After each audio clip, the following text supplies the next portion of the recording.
Good morning student. हम 11.2 कर रहे थे, उसके 3% कंप्लीट हो गए थे। आज हम चौथा प्रश्न देखेंगे।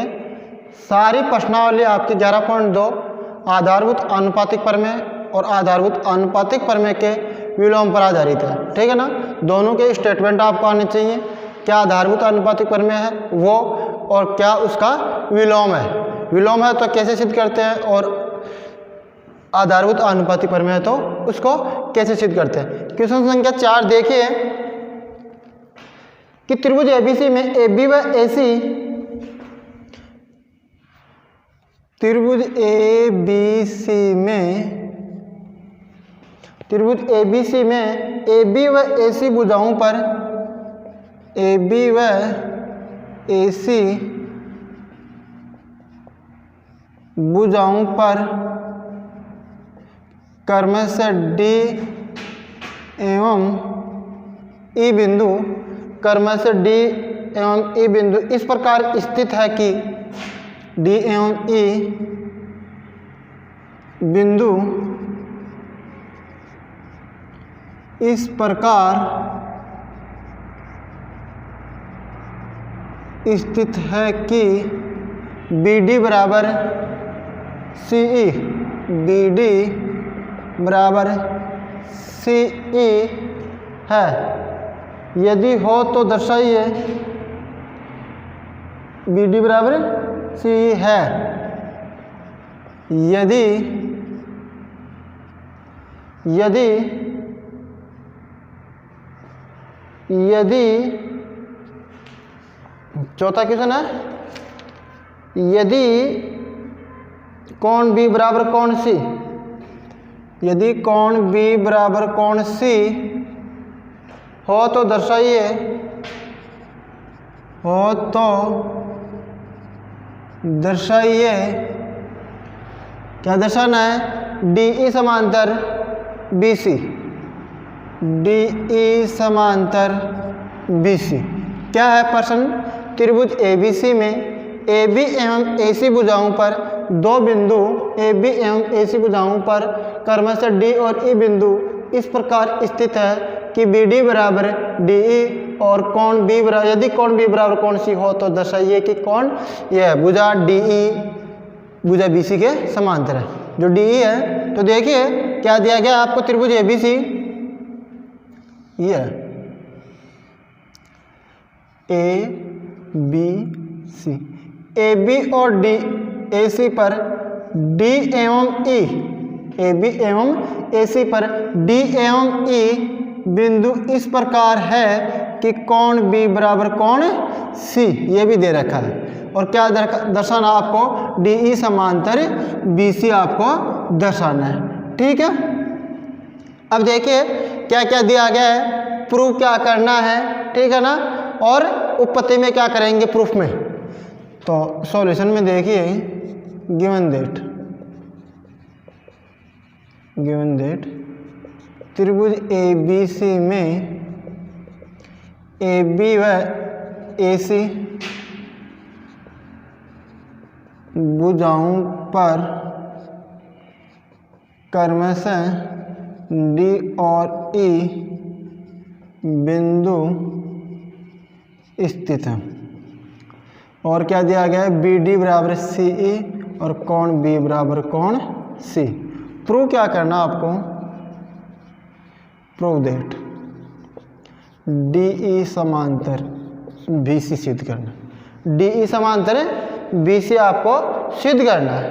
अब देखिए त्रिभुज ABC में क्या दिया गया आपको, त्रिभुज ABC में कोण B बराबर कोण C गिवन है। तो कोण B के सम्मुख भुजा कोण AC और C के सम्मुख भुजा कौन है, भुजा AB, कोण C के सम्मुख भुजा AB। तो यहाँ से क्या आ जाएगा, AB बराबर AC आ जाएगा। AB बराबर क्या आ जाएगा, AC आ जाएगा। क्यों आ जाएगा, बराबर कोणों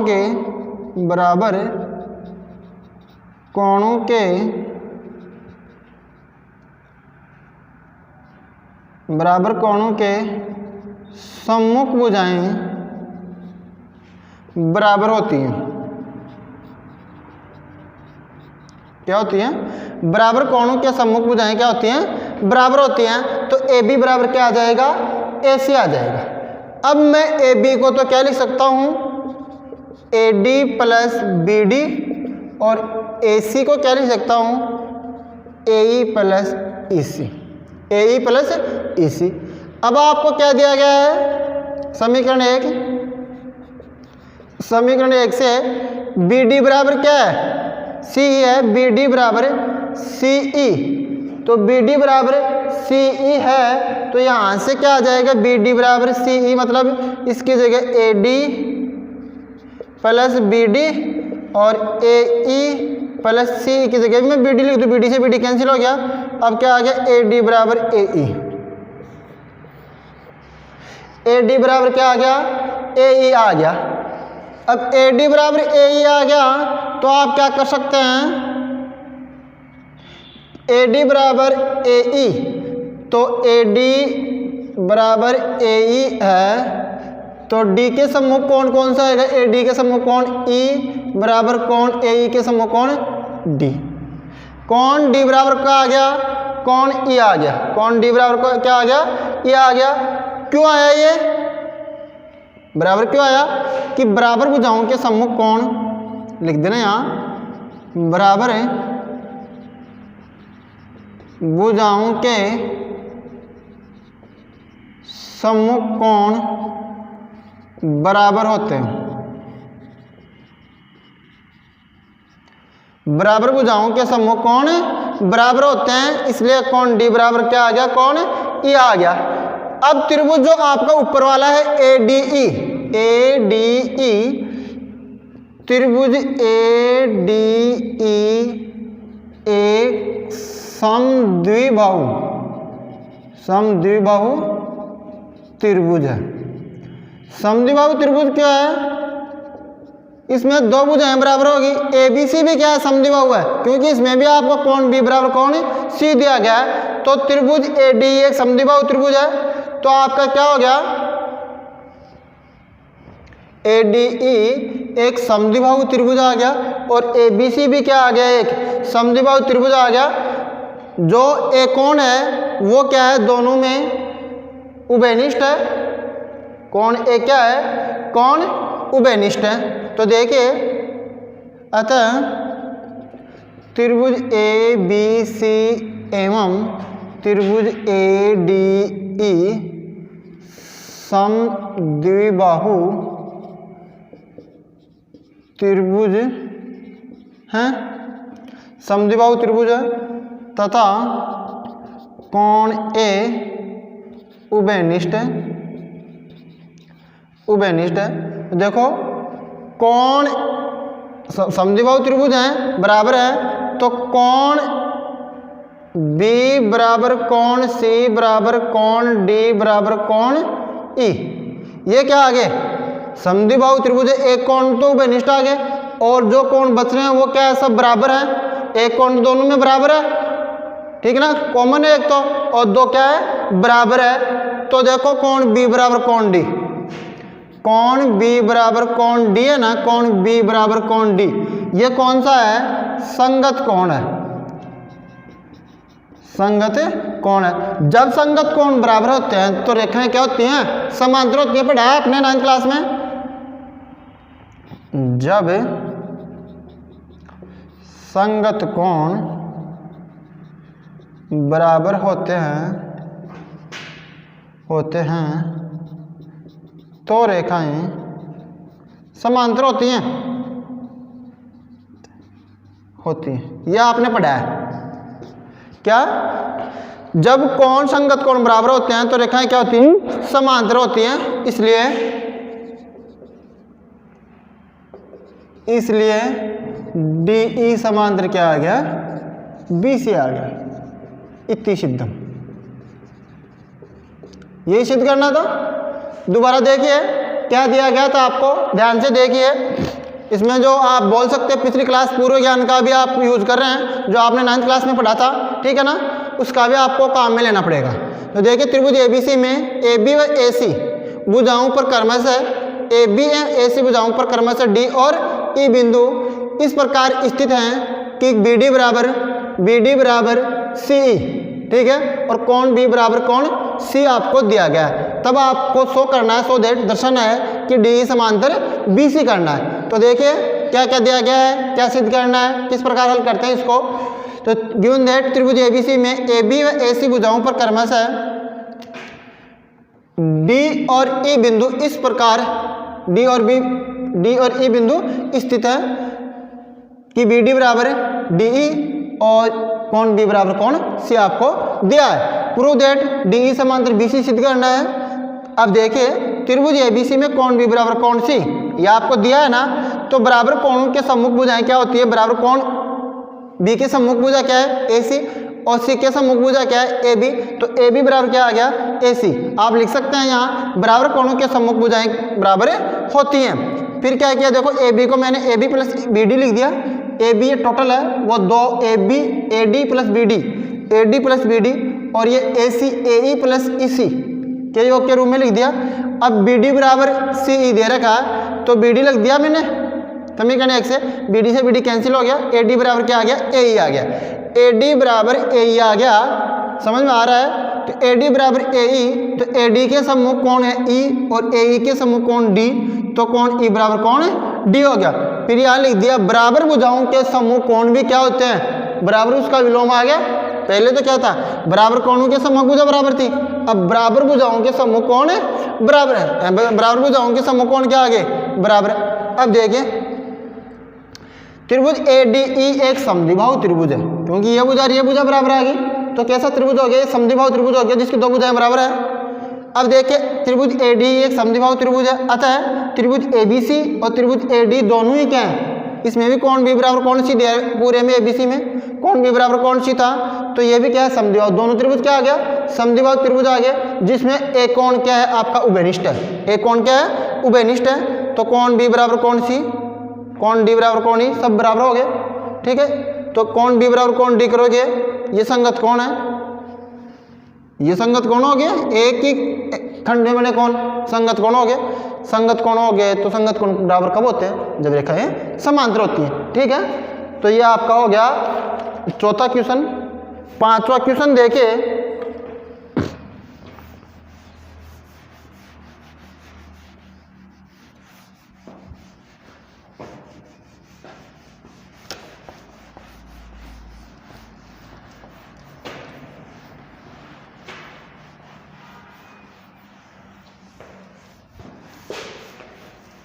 क्वेश्चन संख्या 5,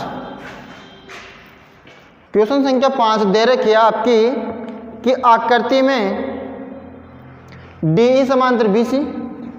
क्वेश्चन संख्या 5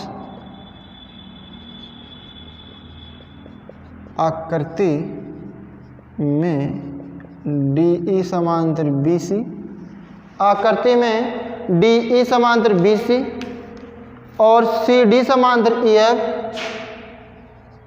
और CD समांतर EF। क्या दे रखा है, DE समांतर BC और CD समांतर EF हो तो सिद्ध कीजिए,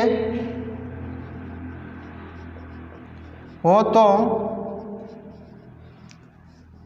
सिद्ध कीजिए कि AD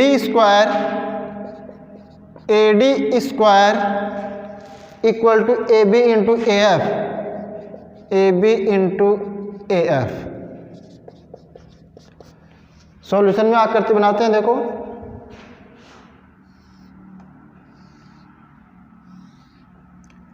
ABC यानी DE और एक आप F बिंदु लेंगे, F बिंदु, इसको तो ये F बिंदु ले लिया और D को C से मिला दिया, D को C से मिला दिया। समझ आ गया। आकृति दे रखी है त्रिभुज ABC DE और ये EF। क्या क्या दिया गया आपको, DE समांतर BC और CD समांतर EF, CD समांतर EF। देखिए क्या क्या दिया गया है वो लिखते हैं। गिवन दैट क्या दिया गया आपको, त्रिभुज ABC में DE समांतर BC तथा CD समांतर क्या है, EF है। त्रिभुज ABC में DE समांतर BC और CD समांतर EF है। प्रूव क्या करना आपको,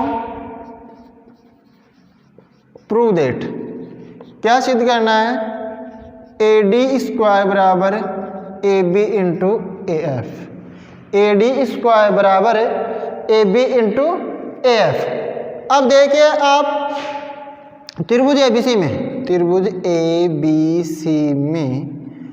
DE समांतर BC, त्रिभुज ABC में DE समांतर BC दिया गया है, DE समांतर क्या दिया गया है, BC दिया गया है। तो आप आधारभूत आनुपातिक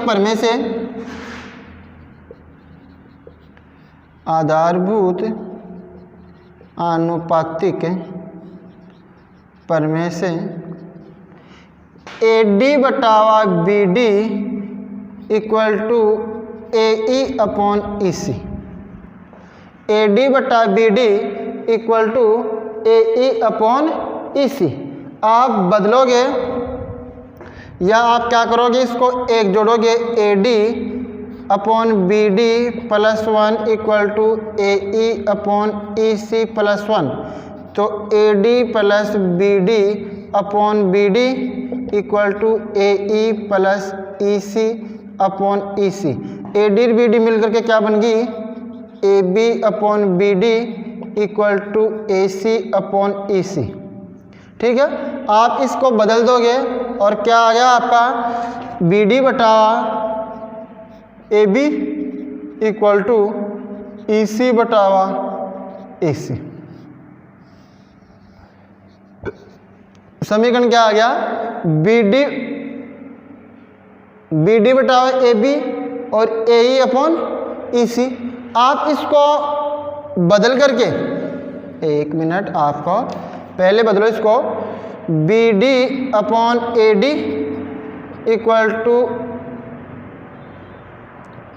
EC अपॉन AE, ये हो गया, EC अपॉन AE हो गया, प्लस 1 जोड़ दिया, प्लस 1 जोड़ दिया, BD plus AD upon AD वो भी होता है, और जो पहले बताया तो EC plus AE upon AE। तो देखिए ये तो बन गया AB अपॉन AD और ये क्या बन गया, AC upon AE, AC upon AE।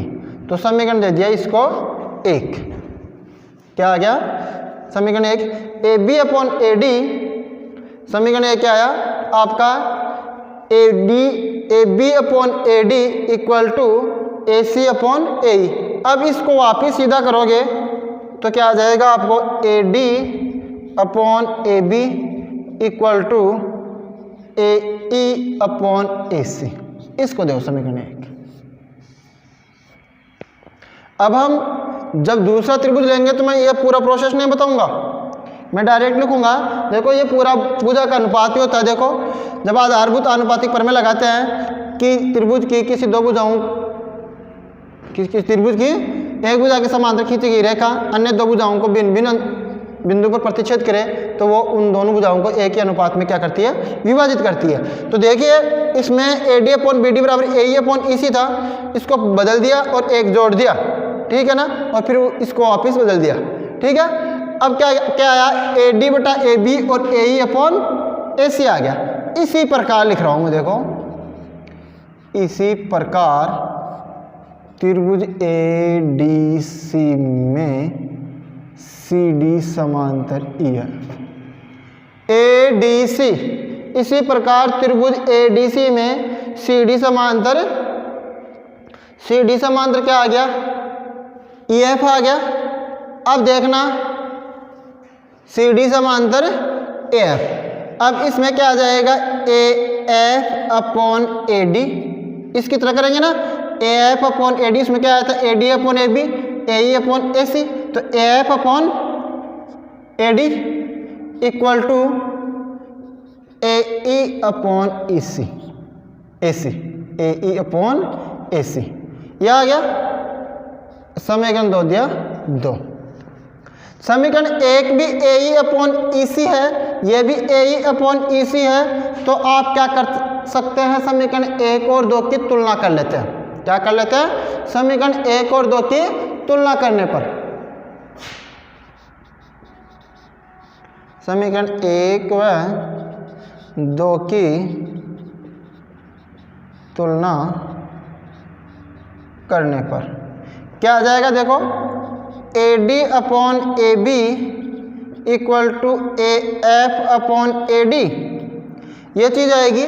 तो अब क्या करेंगे, हम वज्र गुणा करेंगे इसको, वज्र गुणा करने पर तो ए डी स्क्वायर बराबर क्या आ जाएगा, ए डी गुणा ए डी बराबर ए बी गुणा ए एफ। तो ये तो बन गया आपका A D square equal to A B into A F. ठीक है, जो सिद्ध करने वाला पार्ट था वो आपको प्राप्त हो गया। क्या था सिद्ध करने वाला पार्ट, ए डी स्क्वायर बराबर ए डी स्क्वायर बराबर A B into A F. किसी के मिस्टेक हो रही है, मिसप्रिंट हो रही है किताब में, तो आप उसको आसानी से देख लें कि जो लिख रखा है ए डी का स्क्वायर नहीं है किताब में, तो आप ए डी का स्क्वायर अवश्य लगाएं। ठीक है, दोबारा देखिए प्रश्न को। क्या था प्रश्न कि दी गई आकृति में दो भुजाएं आपको क्या दे रखी हैं, दो भुजाएं डी समांतर बी सी और सी डी समांतर ई एफ दे रखी है। और सिद्ध क्या करना, आपको सिद्ध करना है कि ए डी स्क्वायर बराबर A B into A F सिद्ध करना है। तो देखिए आकृति में त्रिभुज ए बी सी में डी ई समांतर बी सी है और सी डी समांतर ई एफ है। प्रूफ क्या करना है, A D square equal to A B into A F. त्रिभुज ए बी सी में डी ई समांतर बी सी दे रखा है, तो आधारभूत आनुपातिक प्रमेय से ए डी बटा B D A E upon E C बदल दिया हमने। तो बी डी बटा ए डी और ई सी बटा ए ई, दोनों का पक्षों में क्या जोड़ दिया, एक जोड़ दिया। और ए डी एलसीएम ले लिया इस साइड से ए ई, तो ऊपर A D plus B D तो क्या बन गया, A B upon A D, और ए ई प्लस ई सी क्या बन गया, ए सी। और इसको वापस सीधा कर दिया तो ए डी बटा A B equal to A E upon E C. मतलब क्या आ गया, ए डी बटा पूरी भुजा और ए ई अपॉन ये पूरी भुजा आती है अनुपात में। अब मैंने दूसरे त्रिभुज में ये पूरा प्रोसेस नहीं किया और डायरेक्ट लिख दिया मैंने त्रिभुज ए डी ई में ई एफ समांतर क्या दे रखा है, सी डी दे रखा है। ई एफ समांतर सी डी दे रखा है, ई एफ समांतर आपको सी डी दिया गया है। तो A F upon A D, A F upon A D, A E upon A C. अब समय देखो ए ई अपॉन ए सी और ये भी ए ई अपॉन ए सी है, दोनों की तुलना करेंगे तो ए डी बटा A B equal to A F upon A D, वज्र गुणा करेंगे तो A D square equal to क्या आ जाएगा आपका, A B into A F आ जाएगा। ठीक है, नेक्स्ट क्वेश्चन देखें, छठवां।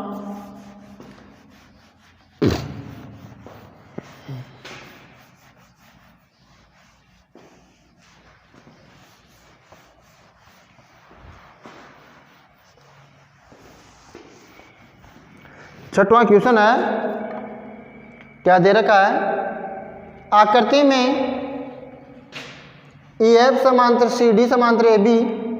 क्वेश्चन नंबर 6, आकृति में ई एफ समांतर डी सी समांतर ए बी, डी सी समांतर ए बी हो तो सिद्ध कीजिए, हो तो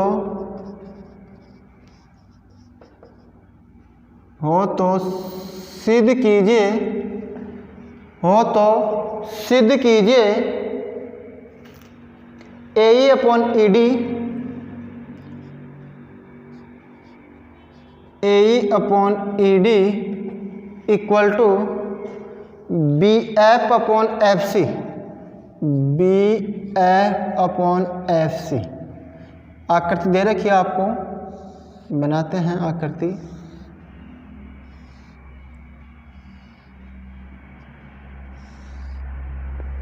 इस तरह की कोई आकृति दे रखी है, ABCDEF, ABCDEF,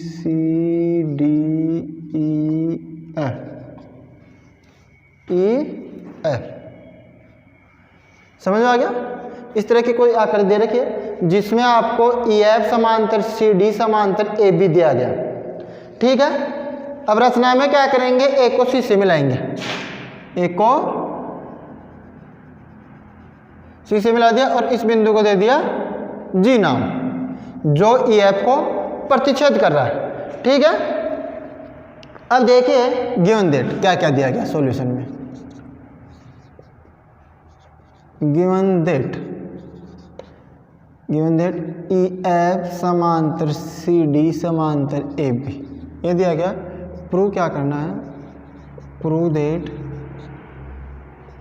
AE/ED equal to BF/FC। ये सिद्ध करना। रचना में क्या क्या, A व C को मिला, A व C को मिला जो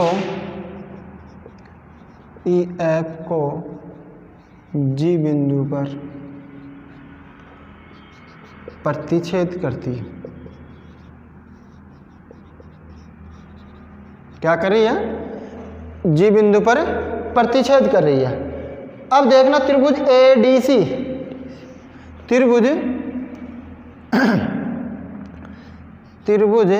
ADC में ये दिखाई दे रहा है, ADC में AG समांतर क्या है, DC, AG समांतर EG समांतर DC, GE समांतर DC, GE समांतर DC ये दिया गया है। तो आधारभूत आनुपातिकता प्रमेय से AE/ED equal to AG/GC, AE/ED equal to AG/GC। समीकरण 1 दे दिया। अब त्रिभुज ABC लेंगे। इसी प्रकार त्रिभुज ABC में GF समांतर है AB। ABC में GF समांतर क्या है, AB है। तो इधर देखिए आप वही आधारभूत आनुपातिक प्रमेय लगाएंगे। आधारभूत आनुपातिकता प्रमेय से क्या जाएगा, GC/AG इक्वल टू FC/BF। देखो GC/AG और FC/BF। GC, अब इसको बदल देंगे, बदलने पर क्या आ जाएगा, AG/GC इक्वल टू BF/FC। समीकरण 2 कंपेयर करेंगे समीकरण, ये भी AG/GC और ये भी AG/GC। कंपेयर समीकरण 1 और 2, समीकरण 1 और 2 की, समीकरण 1 व समीकरण 2 की तुलना करने पर क्या आ जाएगा, देखो AE/ED इक्वल टू BF/FC। ये AE/ED इक्वल टू BF/FC यही सिद्ध करना था। तो इति सिद्धम, यही सिद्ध करना था। ठीक है, आपने सिद्ध कर लिया। अब देखिए आकृति में क्या क्या दिया गया आपको। आकृति EF समांतर DC समांतर AB हो तो सिद्ध कीजिए कि AE/ED इक्वल टू BF/FC। फिर रचना में क्या क्या ए को सी से मिलाया जो ई एफ को जी बिंदु पर क्या करती है, प्रतिच्छेद करती है। अब त्रिभुज ले लिया ए डी सी में जी ई समांतर सी डी या डी सी, जी ई समांतर डी सी, आधारभूत आनुपातिक प्रमेय लगाएंगे इसमें, तो A E upon E D और ए जी अपॉन जी सी। समीकरण 1 दे दिया। अब समीकरण 1 देने के बाद में दूसरा त्रिभुज ले रहे हैं ए बी सी, और इसमें भी जी एफ समांतर क्या हो रहा है, ए बी हो रहा है। तो आधारभूत आनुपातिकता प्रमेय से क्या हो जाएगा आपका जी सी अपॉन ए जी और F C upon B F upon B F. इसको बदलने पर मतलब उल्टा कर दो तो ए जी बटा जी सी और B F upon F C हो गया। अब देखो समीकरण 2 और 1 ए जी बटा जी सी के बराबर है और वो भी क्या है ए जी बटा जी सी के बराबर। तो कंपेयर करेंगे इक्वेशन 1 और 2 की, तो समीकरण 1 और 2 की तुलना करेंगे तो A E upon E D equal to क्या आ गया, A B F upon F C. ये प्रूव करना है आपको। ये हो गया आपके 6 क्वेश्चन। नेक्स्ट प्रश्न करेंगे अगली क्लास में। उससे पहले आपको आधारभूत आनुपातिक प्रमेय, उसका विलोम, ठीक है ना, और इस तरह की नॉर्मल कैलकुलेशन आपको आनी चाहिए, तब आप आसानी से सिद्ध कर सकते हैं। ठीक है, नेक्स्ट प्रश्न करेंगे अगली क्लास में। Thank you.